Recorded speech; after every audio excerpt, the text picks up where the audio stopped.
Guys, kuha tayo ng tuwil para ating uulamin kasi wala kaming pang-ulam. Ayan. Kuha kami niyan. Ayan yung mga itlog. May mga itlog na sila. Ayan yung isa. O, yun. Nakuha ko na yung isa. Ayan, dadagdagan pa natin yan.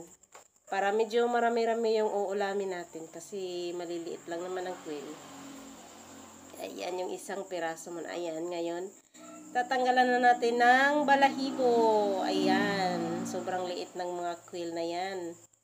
Ayan. Sobrang napakasila ng mga balahibo. Kailangang malinis talaga na walang maiiwan na balahibo. Ayan. Yung iba nabawasan na ng balahibo pero lilinisan natin ng maayos kasi may mga natitirang mga balahibo pang maliliit. Ayan yung isang piraso. Malinis talaga ang gagawin natin sa pagtatanggal ng balahibo ng mga quill. Kasi sobrang nipis niyan. Ayan o. Ayan, sobrang masilan talaga yan. Hindi kagaya sa manok. Ang manok kasi, lalaki ng mga balahibo niya. Kaya madali siyang tanggalin. Ayan, ngayon tatanggalan natin ng paa. Kasi yung paa wala namang laman yan. Kailangan tanggalin natin yan, putulin. Dahan-dahanan natin baka mapasugatan tayo. Ayan. Sobrang liit. Hindi natin kakainin yan. Separate natin yan. Hindi natin lulutuin. Kasi wala namang makain. Puro buto naman eh.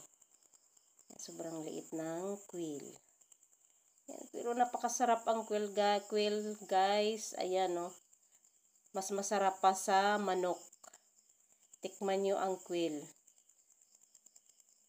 Ayan, sobrang organic. Ayan, ngayon tatanggalan natin ng laman.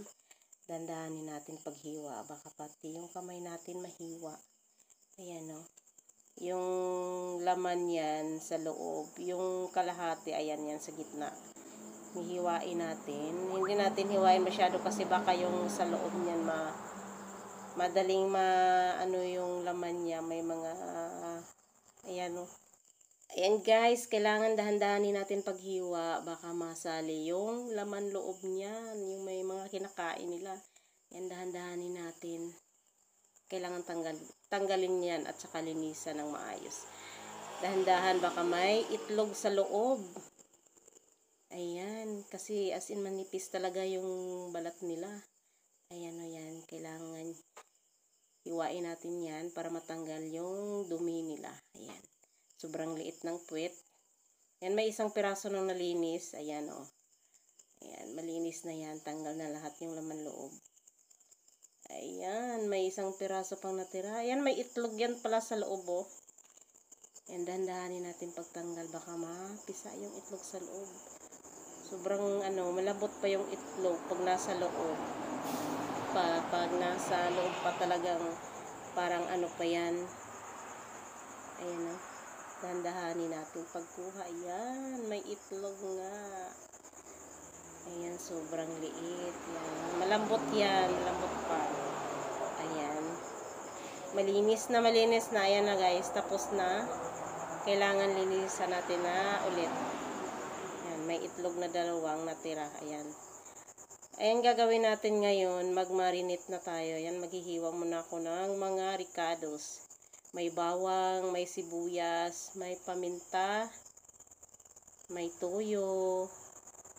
Ayan, hinihiwa-hiwa mo natin. Never mind sa sangkala namin ha. Kasi wala kaming pangbili pa ng bago. Ayan guys, hihiwain natin ng maliliit-liit para masarap siya pag nakababad. Ayan, hiwa-hiwa, dahan-dahanin natin. Baka mahiwa natin yung kamay natin. Masali pa sa pagluto yung balat. Ayan, maliit na siya. Ayan, hiwa lang tayo. Ayan, dahan-dahan lang. Baka mahiwa pati kamay. Ayan yung bawang. Hiwain din natin na maliliit. Yan, tapos na guys. Ayan na, hahalo-haloin na natin yan. Ayan, may lagayan na para magbabad. Yan. Ayan. Ayan na guys, naka-prepare na ang lahat. Ayan na yung bababara natin. Ayan. Yung mga ricados na hiwa-hiwa ko. Ayan, ihalo na natin yan. Lagyan na natin ng bitchin pamintang dahon, may pamintang powder. Ayan yung toyo. Haluin natin. Masarap yung toyo na yan. Hindi yung asin toyo talaga na normal lang. Ayan, may timplado na. Ayan. Tapos, lagyan natin ulit ng soy sauce. Ayan, toyo may suka. Bitchin. Lagyan ulit ng bitchin kasi medyo konti lang yung nilagay kanina. Ayan, halo-halo lang. Halo-halo para mamix lang. Parehas ang lasa. Ayan, ibabad na natin yung quail para talagang malasa siya. Ibababad muna natin yan. Ayan, 5 piraso ang kinuha namin. Ayan, ihalo-halo lang para parehas ang lasa. Ayan, kailangan talagang babad na babad yan. Ayan. Ayan na guys. Tapos na. Ayan, babad na. Kailangan muna nating ayan, para parehas. Pantay na pantay. Ayusin ng maayos. Ayan na guys. Ilalagay natin sa ref. I-refrigerate muna natin yan para mas masarap. I-refrigerate muna natin yan ng mga after 2 hours. Ayan.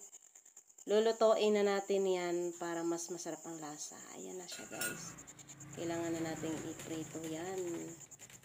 Lagyan natin ng ayan na guys. Ayan, lagyan natin ng crispy fries para mas masarap, malasa at crispy ang kinakain natin. Ayan, parang chicken joy rin.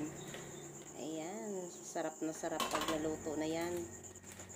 Ayan guys, damihan natin para malutong na malutong pag kinakain. Ayan, ibababad muna natin yan sa crispy fry. Ayan, nakainit na tayo ng mantika. Ayan, lagay na natin yan. Guys, masarap na yan kasi nakababad siya ng mga 2 hours. Ayan, ganyan ang pagbabad ng marinated. Para malasa. Piraso lang ang kasya sa kawali naman. Ayan, lilikain natin na maayos. Wow, sarap. Oh.